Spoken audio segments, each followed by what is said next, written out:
খেজুর গাছে বাগানের শাড়ি পরে ক্যামেরাবন্দী হলেন হ্যালো ভিউয়ার্স, বিস্তারিত জানতে চ্যানেলটি সাবস্ক্রাইব করে সম্পূর্ণ ভিডিওটি দেখতে থাকুন। সুপ্রিয় দর্শক, বর্তমান সময় আলোচনা তুঙ্গে রয়েছেন শবনম ইয়াসমিন বুবলী।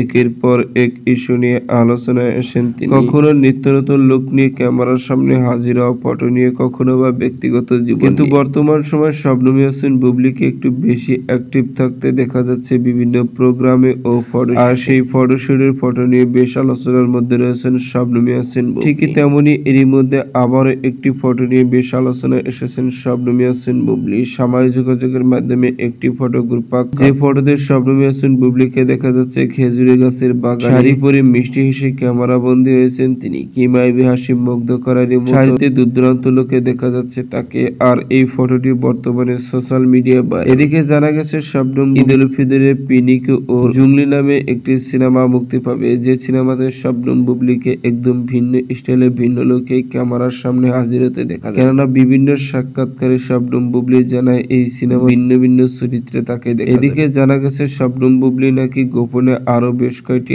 আপকামিং সিনেমায় কাজ করে, যেগুলো অফিসিয়াল ঘোষণা না আসার কারণে শবনম ইয়াসমিন বুবলী নিজে এই সিনেমার ঘোষণা দিচ্ছেন না। তো সুপ্রিয় দর্শক, ভিডিওটি আপনার কাছে ভালো লাগলে একটা লাইক দিন। নিত্য নতুন ভিডিও আপডেট পেতে চ্যানেলটি সাবস্ক্রাইব করুন। অসংখ্য ধন্যবাদ পুরো ভিডিও করার জন্য।